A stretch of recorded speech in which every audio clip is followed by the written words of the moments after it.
Muy buenas noches, amigos y amigas que nos siguen todos los días viernes, muy en punto de las 9 de la noche, a una emisión más de su programa Pregúntale a tu abogado. En esta ocasión vamos a tocar un tema que está en boga en el ambiente jurídico, que es hablar del tema de los derechos humanos. Les quiero recordar que estamos transmitiendo en el módulo de atención ciudadana al diputado Jorge Gaviño Ambriz, quien es diputado de la Asamblea Legislativa en esta sexta legislatura. Estamos en su casa de gestión, en el estudio exprofeso para los programas que realiza el diputado y que su servidor y junto con el licenciado Juan Mario Mondragón venimos realizando todos los viernes. Mario, muy buenas noches. Bienvenido. ¿Qué tal, Jorge? ¿Cómo estás? Pues muy bien, como todos los viernes tenemos un tema muy interesante y bueno, vamos a tratar, como tú bien lo mencionaste, los derechos humanos, pero vamos a ver los derechos humanos aplicado a un punto muy específico.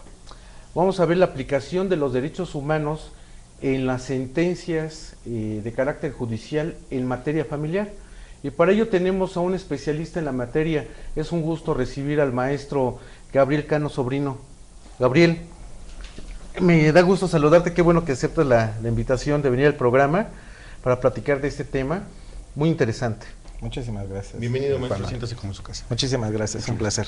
Y bueno, cabe señalar que el maestro Gabriel es secretario proyectista del Tribunal Superior de Justicia y especialista en materia familiar. Precisamente la invitación de traerles a personalidades como el maestro Gabriel, que nos van a platicar precisamente de estos temas. Para ello, bueno, pues vamos a hacer un poquito de historia, como siempre lo hacemos en todos los programas. Recordemos que la reforma constitucional del 10 de junio del 2011 establece una serie de puntos, una serie de principios que obviamente es de carácter internacional y nos habla de una figura que se llama el bloque de constitucionalidad. Importante principalmente porque se regresa a una situación que es del ser humano. Tiene que ver con la figura ya no del otorgamiento de garantías, otorgamiento en base a la Constitución, sino el reconocimiento de los derechos inalienables del hombre. Esta figura se retoma con el justnaturalismo para que ahora todas las autoridades partan del reconocimiento de los derechos humanos antes de la norma misma. Los derechos humanos nacen con el humano, ¿no? Y entonces así es como nosotros vamos a ver este cambio sustancial, ¿no? Ya no es una figura positivista que nace de la Constitución, sino que nace con el hombre. Sí, tenemos varias teorías en materia de derechos humanos. Originalmente es una constitución de corte juspositivista, y ahorita regresamos a una constitución de corte justnaturalista. Y pues bueno, vamos a esperar al doctor Armando, que es especialista en derechos humanos, que nos va a hacer la diferencia, porque tenemos lo que es un derecho natural y lo que es un derecho fundamental. Sí, claro. Entonces, pues bueno, más adelante vamos a ver ese punto. Recordemos que la reforma constitucional, antes de entrar al tema de la aplicación de estos derechos humanos en la aplicación de las sentencias, en cómo influye esta reforma constitucional, pues lo establece el artículo primero constitucional en su primer párrafo, que la Constitución y los tratados internacionales referentes a derechos humanos van a tener la misma jerarquía. Ok, incluso acaba de salir promulgada una ejecutoria de la Corte que nos da exactamente ese rango. Hay que verlo con cuidado, porque si la Constitución dice que los tratados internacionales de los cuales el Estado mexicano sea parte tienen el mismo rango, la Constitución sigue por arriba, porque fue la Constitución la que da ese rango.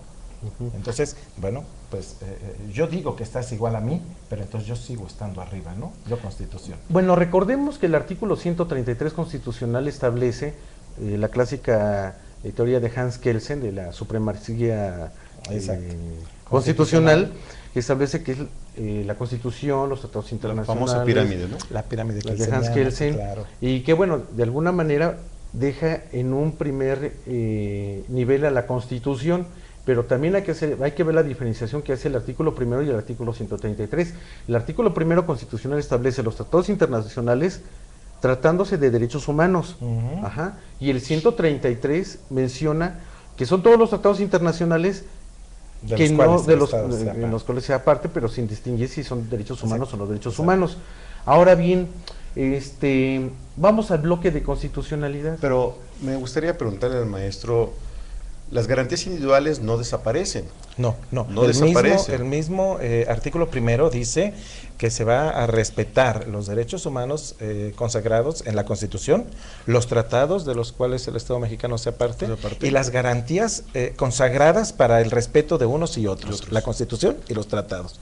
Tan es así que nosotros, bueno, pues las garantías las seguimos tratando y hoy en día, por ejemplo, las mencionamos en las sentencias, por supuesto, porque, bueno, pues son las garantías que están en el artículo 14 y 16 las que hacen el puntal, el sostén de todo el sistema jurídico. ¿Es potestad del Estado preservar estas garantías para todos los gobernados?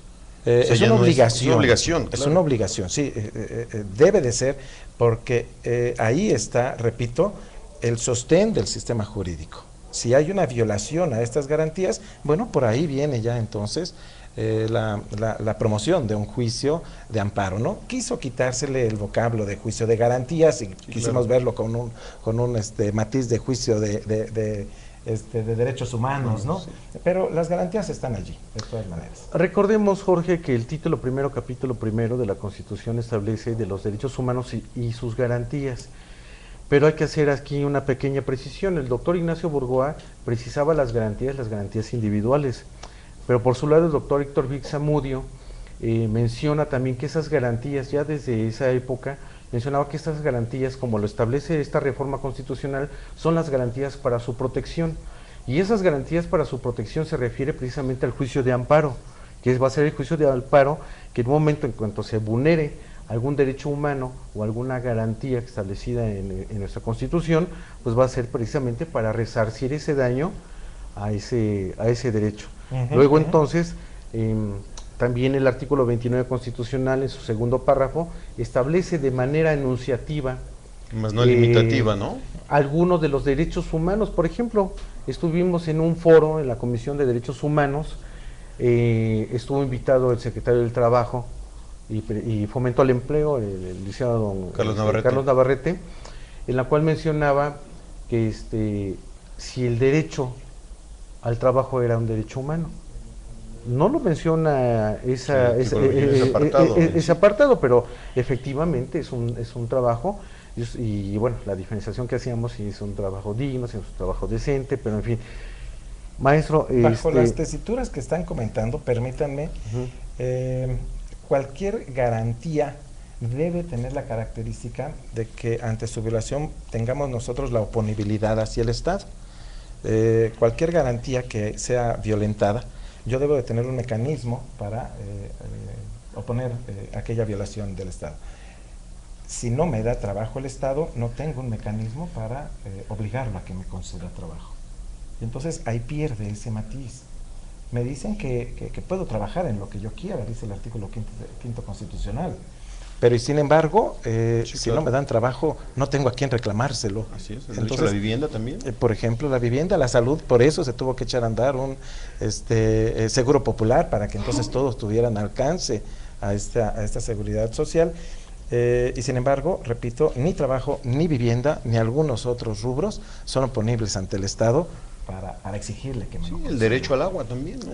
Muy en boga. Claro, lo que tenemos ahora, por ejemplo, esta vertiente de lo natural, ¿verdad? Claro. O sea, no puedo yo obligarlos a que siembren árboles, los están tirando el día de hoy, y no tengo un mecanismo para volver ecológico al sistema, ¿no? Este derecho social también, que no tiene una figura de oponibilidad ante el gobierno. Entonces, tú eres experto en la elaboración de sentencias, de proyectos de sentencias. Así es. Y específicamente en materia de familia. Tienes muchos años siendo proyectista y dando clases inclusive en esta materia. Me llamó mucho la atención una pregunta que nos mencionaban ahí en tribunales, en los pasillos de los juzgados familiares. ¿Cómo ha influido la reforma constitucional en este tipo de sentencias? ¿Si ha cambiado, si ha habido de alguna manera una diferencia entre lo que eran las garantías individuales y ahorita lo que son los derechos humanos, porque sí debe de haber algún cambio. Hemos ido evolucionando, desde luego muy poco a poco, hemos ido con pasos muy pequeños, porque también debemos de recordar que somos tradicionalistas y vivimos en un marco de comodidad, entonces no estoy obligado a cambiar y mientras el sistema me siga dando, ¿para qué me muevo? Así es. Fue un evento el hecho de que hace algunos años, no muchos, tal vez alrededor de 10, empezamos a mencionar dentro de las resoluciones tratados, claro que sí. Tratados internacionales. Derecho, la Convención de los Derechos del Niño. 6.1, 1.6. Hubo un momento en el que nosotros evitábamos traer a los menores a un conflicto, no queríamos que ellos sufrieran el proceso.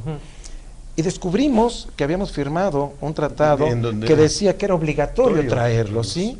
El artículo 3º, 9º, 12º son los que nosotros nombramos preponderantemente, y dice que los estados partes garantizarán al menor que esté en condiciones de formarse un juicio, intervenir en todos los asuntos en donde se vean inmersos sus asuntos, sus derechos, vaya. Entonces hoy estamos obligados a traerlos, a grado tal de que se modifica el Código de Procedimientos Civiles y el Código Civil para formar una figura especial para que ayude a ser escuchados a los menores, el asistente de menores.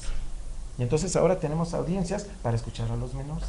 Y junto con esto, bueno, pues hoy en día la Convención Interamericana, algunas otras convenciones, hoy en día, por ejemplo, tenemos, mi juzgado es especializado en la aplicación del Tratado sobre los Aspectos Civiles de la Sustracción Internacional de Menores.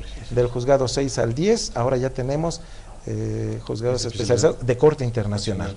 Del 1 al 5 son especializados en adopciones internacionales. Entonces, sí, claro, el brinco es a veces muy rápido. Hoy en día, bueno, ya comentando con mi titular, nosotros fundamentamos nuestras sentencias en el artículo 1, 4, 8, 14 y 16 de la Constitución antes que otra cosa. Entonces, sí, claro, sí ha habido un brinco, sí vamos nosotros haciendo ese respeto y desde luego la profundidad en los temas. De hecho, la reforma constitucional obliga a las autoridades a estudiar los tratados internacionales, sí, claro. Están obligados. Sí, claro. Pero fíjate, dice, control de convencionalidad. Establece el párrafo 3º del artículo 1 que son las autoridades, todas las autoridades. Todas. O sea, no nada más las judiciales, las administrativas. De los 3 niveles y de los 3 órdenes de Entonces gobierno, tienen que observar y bueno, checando la bibliografía, nos encontramos que no nada más tienen que ver el ordenamiento, primero la Constitución, la Constitución Política de los Estados Unidos Mexicanos. Después de la Constitución, las leyes federales, las leyes locales, los tratados internacionales, lo que dice la jurisprudencia de la Corte Interamericana de Derechos Humanos, porque también la jurisprudencia que emite la Corte Interamericana también tiene relación. Nosotros podemos invocar. Lo que dice el Poder Judicial de la Federación y todo ordenamiento que se encuentra en territorio nacional. Entonces nos encontramos con una gama impresionante y como le decimos a los alumnos, estamos viviendo una metamorfosis jurídica en la cual pues tenemos que tener las nociones generales como abogados postulantes pues para llevar a cabo la representación de un asunto. Déjame decirte, ese contexto. Si antes le decíamos a una persona que se preciaba de ser especialista de una materia, tienes que conocer el Código Penal y Código de Procedimientos Penales. Así es. En materia civil, el Código Civil y el Código de Procedimientos Civiles. En materia familiar, lo mismo. En materia de trabajo, la Ley Federal del Trabajo viene en junto a las dos. Pero hoy en día ya no. Hoy en día necesitas conocer estas tesis, criterios federales, la jurisprudencia y, bueno, yo ya cumplí con las de la República Mexicana, ¿no? Y las federales. Pues ahora te abres y ahora tienes que conocer absolutamente todo lo que es de carácter internacional. Lo básico, no hacía falta un buen diplomado de toda la legislación. Quisiera tocar un tema que en la Asamblea se tocó con motivo de la comparecencia de los secretarios de gobierno.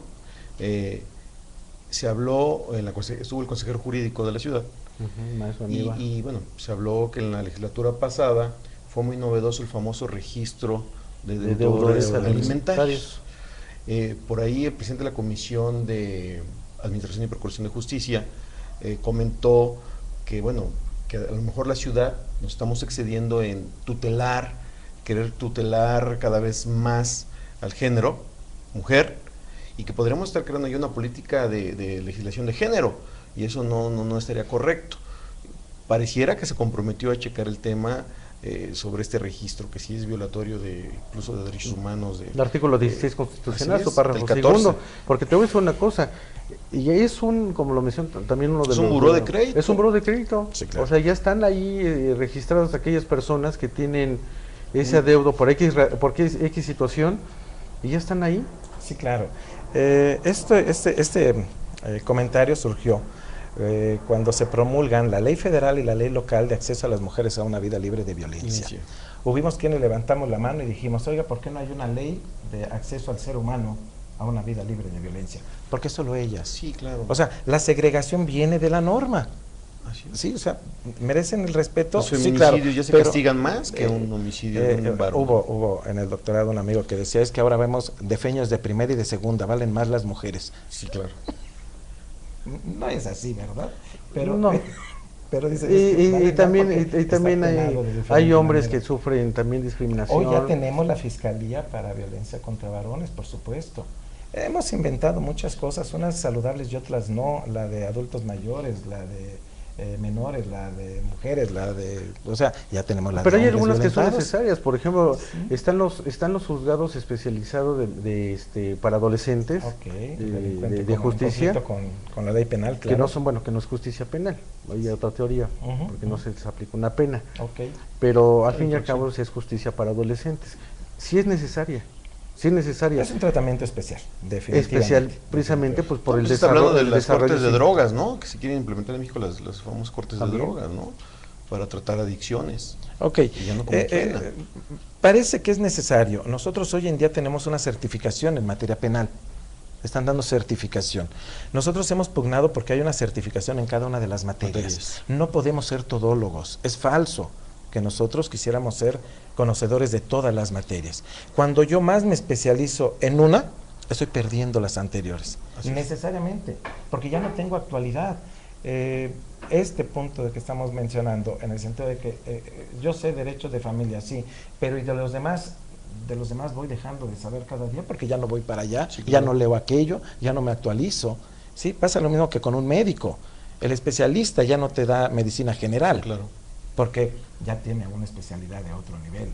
Y fíjate, me llamó la atención, antes de que empezara el programa comentamos sobre los juicios orales en materia de familia. Sí.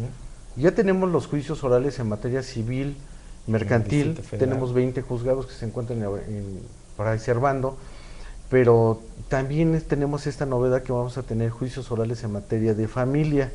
Esto va a hacer que el abogado, porque los funcionarios que se encuentran ahí en los juzgados sí reciben una capacitación permanente y continua. Qué bueno, felicitamos al presidente del Tribunal Superior de Justicia. Pero ¿qué es lo que pasa con los abogados, los que agarramos los asuntos, agarramos los casos de una persona y dice, a mí no me interesa si son orales o no son orales, si son escritos, yo quiero que me resuelvan mi problema? Sí, claro. Y nos encontramos que, los que no estamos tan grandes, que no hemos llevado, que estamos prestos y atentos a una reforma así, pero hay abogados que todavía no se adaptan a la reforma, es más, todavía no les cae el 20. Hay una conflictiva que en mi cabeza ha venido rondando hace mucho tiempo. Exposición sobre el juicio oral familiar tuvimos el año pasado, el Día del Abogado. Y lo primero que yo saqué fue el Código de Procedimientos Civiles del Estado Libre y Soberano de Hidalgo, de 1980. Le digo, miren, aquí habla del juicio oral familiar. Eso no es nada nuevo. ¿A dónde está lo nuevo? Sí, claro. Sí, habemos muchos que perdimos esa continuidad y que desgraciadamente se nos hizo también, estamos platicando, la comodidad de estar en una oficina y escribiendo, ¿verdad? De parte de las autoridades y de parte del postulante, por supuesto.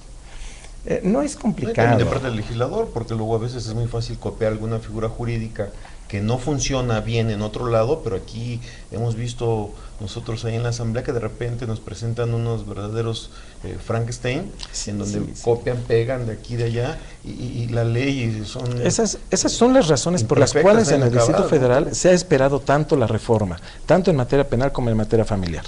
La otra justificación en materia familiar es porque son muchos asuntos. Maestro, pero le quiero hacer una pregunta. Aquí en unas emisiones de nuestro programa hemos tenido especialistas en materia civil de muy alto nivel, ahorita te dirá quién ha estado con nosotros, Mario te comentará, y aquí se hablaba sobre la creación de un código de familia. Necesario. ¿Es necesario? Necesario.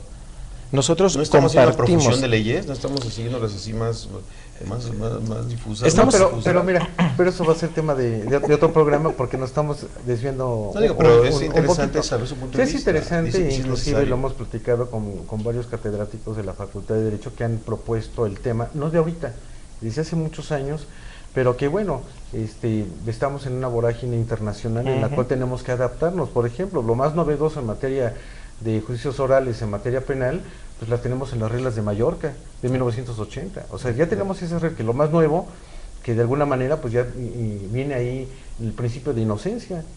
Y ya lo teníamos nosotros. En la jurisprudencia de la Corte, no lo teníamos consagrado en una norma, pero se manejaba la jurisprudencia de la Corte, ¿no? La presunción de inocencia. ¿Cuántas figuras aproximadamente, por enumerar algunas, cuántas figuras existen en materia de familia?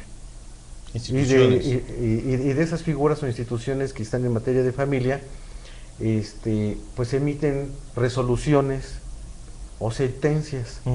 ¿Cuántos tipos cuáles son estas figuras y qué tipo qué nombre reciben esas resoluciones? Ok, las instituciones o figuras son podemos hablar de 30, porque está la institución del matrimonio, adopción, patria potestad, guardia y custodia, tutela. Sí, o sea, tienen muchas sucesorios, los sucesorios yo he peleado que no es derecho de familia, con todo respeto. Porque lo que estamos peleando son bienes. Incluso en el testamentario, ni siquiera tiene que ver que tú heredes a un familiar, sino que es una disposición. Puedes heredar al zoológico de la Ciudad de México, tuvimos un caso. Y entonces ahí, bueno, pues vamos a acreditar entroncamiento con los chimpancés o con las qué cosas, ¿no? ¿Cómo se llaman? No tiene que ver. Pero por ejemplo, nuevamente me refiero a Pachuca, porque estuvimos trabajando por allá en la maestría. Allá no se lleva el juicio sucesorio en el juzgado familiar, allá se lleva en un juzgado civil. Me parece que también Jalisco lo está haciendo así, algún otro estado debe de estar. Si bien es cierto, es un acto por mortem, pero es intervivos, ¿no? Sí, claro, sí, el traslado y cosas por el estilo. Y la materia son los bienes, no la filiación.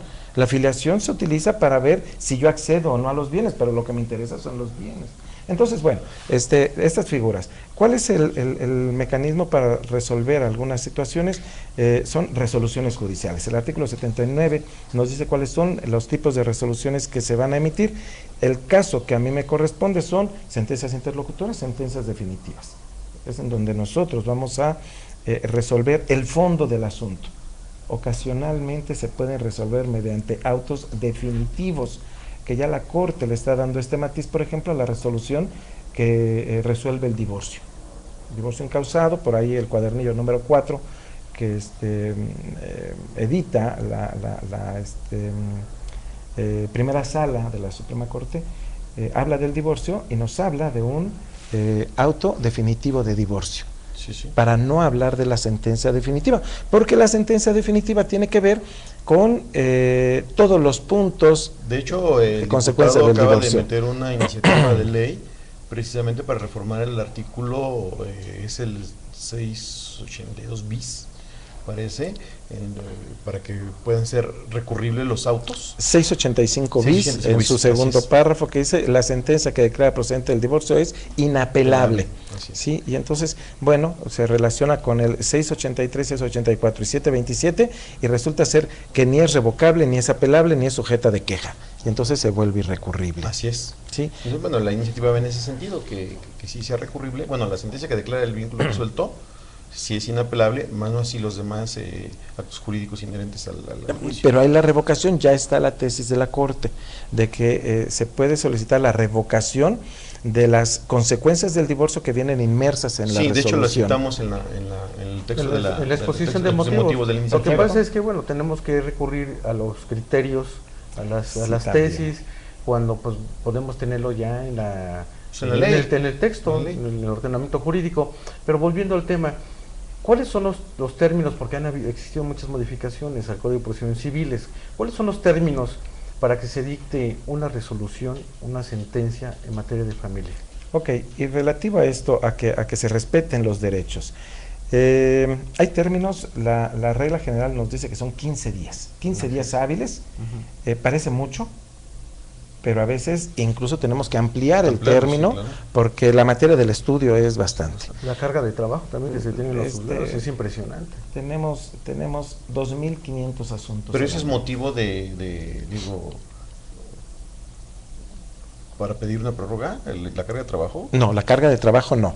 El volumen, dice el artículo 87, que es el volumen de las pruebas que hayan de analizarse, ¿verdad? Es expediente, no lo demás, porque pues desgraciadamente lo demás no debiese incidir sobre este que tengo. Son 15 días para las resoluciones de juicios ordinarios, como sería en este caso el divorcio, que bueno, pues habemos todavía quienes lo resolvemos así, la pérdida de la patria potestad, la petición de herencia, el reconocimiento o desconocimiento de paternidad, son los juicios que tienen una preponderancia en la familia, y les damos ese término porque también le estamos dando oportunidad al proyectista, al juzgador, de que haga un análisis profundo. Esa es la mecánica. Tenemos sentencias interlocutorias que se resuelven en el término de 10 días hábiles, que van a resolver una incidencia durante el juicio o con posterioridad al juicio. Hay figuras como la adopción que tenemos que resolver en 5 días. Esa es una novedad también para darle seguridad y agilidad a la nueva figura, a la nueva institución del adoptado. Más bien para ¿También tratándose de adopción internacional? Sí. 5 días es novedoso. ¿No? Sí, claro, sobre todo porque... ¿Qué tiene esta celeridad? Más que nada a que ¿no dejarlo expuesto al adoptado? No, tiene que ver con darle una justicia rápida, con celeridad. Y aparte de todo, técnicamente no es un juicio porque no hay una contienda, es un procedimiento porque se colman ciertos requisitos para llegar a configurar la figura de la adopción. ¿Sí? Hay veces en que desde el escrito inicial ya lleva uno colmado todo, absolutamente, estudios de psicología, de trabajo social, fotografías, médico, la autorización de quien debe otorgar la adopción, bueno, entonces faltaría una información testimonial que marque el artículo 893 y pasa a resolución. Pero nosotros desde el inicio ya revisamos que esa solicitud viene completa, ¿verdad? Los testigos nos corroboran lo que es la información que nos llegó con un escrito completo, bien hecho. La Procuraduría ha llevado a cabo adopciones durante muchos años, y como ellos están facultados para elaborar los dictámenes, te presentan una solicitud completa, absolutamente completa. Viene director del... Oye, de mero trámite, digamos. Exacto, a eso me refiero cuando digo que no es una demanda, sino es un procedimiento, ¿sí? Que no hay contienda. Pues la metodología jurídica que se aplica en la elaboración de un proyecto de sentencia es complicado. Tiene que ver con la actualidad nuevamente. La metodología nosotros la tenemos medio salvada porque dice que no hay requisitos esenciales, y sin embargo nosotros también estamos supeditados a que en cualquier momento que no cumplamos con ciertas reglas que están por allí, podemos ser sancionados con una revocación de la sala, por ejemplo. Nosotros tenemos los dos parámetros, fondo y forma. El fondo, bueno, pues es esta materia que nosotros estamos hablando. Ya hoy vemos una revisión de todos los derechos, de las garantías, ya hablamos con naturalidad acerca de estos aspectos.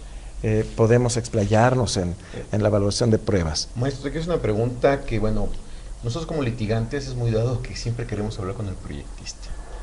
Y resulta que los jueces son muy celosos con su personal es muy raro que tú llegues con el proyectista, luego a veces estás hablando con él y no sabes que él es el proyectista, o sea, guardan mucho secrecidad en cuanto a su personalidad. ¿Por qué?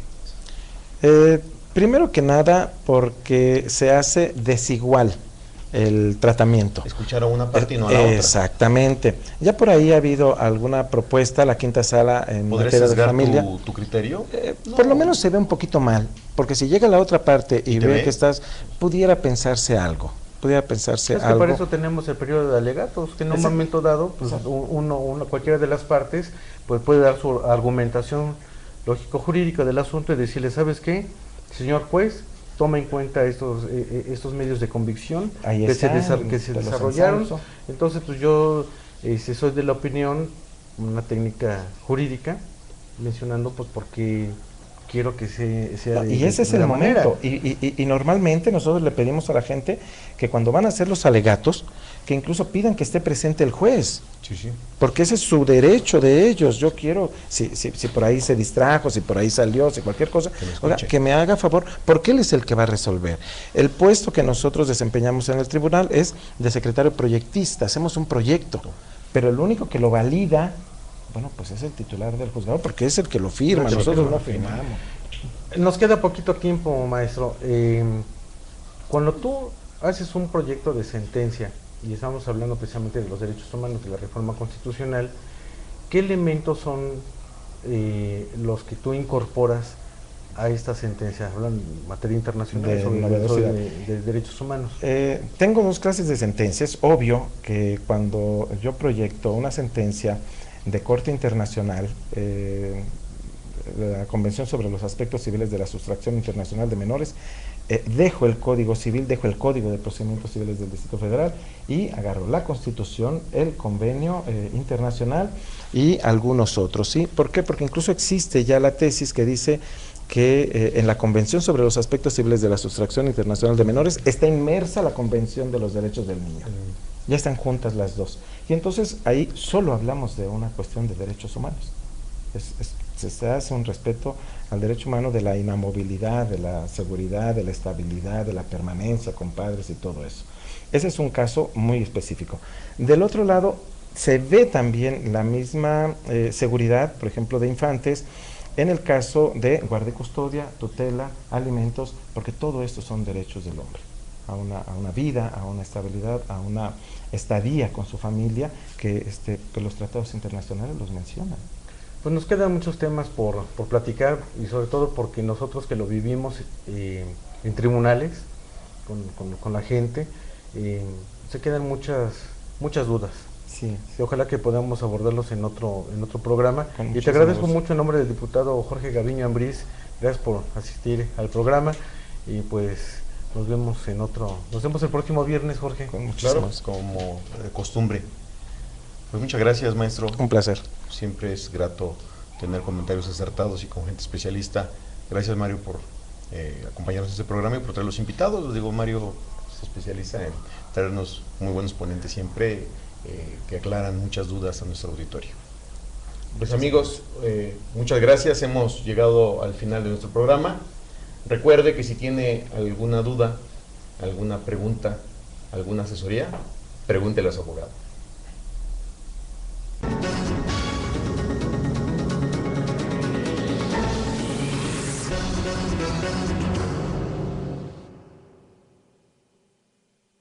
Tratándose de derechos humanos. Ajá. Y el 133 menciona que son todos los tratados internacionales en los cuales sea parte, pero sin distinguir si son derechos humanos o no derechos humanos. Ahora bien, vamos al bloque de constitucionalidad. Pero me gustaría preguntarle al maestro, las garantías individuales no desaparecen. No desaparecen. El mismo artículo primero dice que se va a respetar los derechos humanos consagrados en la Constitución, los tratados de los cuales el Estado mexicano sea parte, y las garantías consagradas para el respeto de unos y otros, la Constitución y los tratados. Tan es así que nosotros, bueno, pues las garantías las seguimos tratando, y hoy en día, por ejemplo, las mencionamos en las sentencias, por supuesto, porque, bueno, pues son las garantías que están en el artículo 14 y 16 las que hacen el puntal, el sostén de todo el sistema jurídico. ¿Es potestad del Estado preservar estas garantías para todos los gobernados? Es una obligación. Es una obligación, claro. Es una obligación, sí, debe de ser, porque ahí está, repito, el sostén del sistema jurídico. Si hay una violación a estas garantías, bueno, por ahí viene ya entonces Y para ello tenemos a un especialista en la materia. Es un gusto recibir al maestro Gabriel Cano Sobrino. Gabriel, me da gusto saludarte, qué bueno que aceptas la invitación de venir al programa para platicar de este tema muy interesante. Muchísimas gracias. Bienvenido, maestro, siéntase como en su casa. Muchísimas gracias, un placer. Y bueno, cabe señalar que el maestro Gabriel es secretario proyectista del Tribunal Superior de Justicia y especialista en materia familiar. Precisamente la invitación de traerles a personalidades como el maestro Gabriel, que nos van a platicar precisamente de estos temas. Para ello, bueno, pues vamos a hacer un poquito de historia, como siempre lo hacemos en todos los programas. Recordemos que la reforma constitucional del 10 de junio del 2011 establece una serie de puntos, una serie de principios que obviamente es de carácter internacional y nos habla de una figura que se llama el bloque de constitucionalidad. Importante principalmente porque se regresa a una situación que es del ser humano, tiene que ver con la figura ya no del otorgamiento de garantías.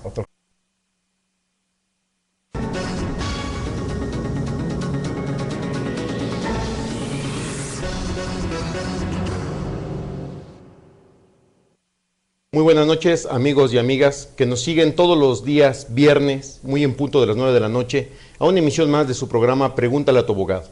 En esta ocasión vamos a tocar un tema que está en boga en el ambiente jurídico, que es hablar del tema de los derechos humanos. Les quiero recordar que estamos transmitiendo en el módulo de atención ciudadana al diputado Jorge Gaviño Ambriz, quien es diputado de la Asamblea Legislativa en esta sexta legislatura. Estamos en su casa de gestión, en el estudio exprofeso para los programas que realiza el diputado y que su servidor y junto con el licenciado Juan Mario Mondragón venimos realizando todos los viernes. Mario, muy buenas noches.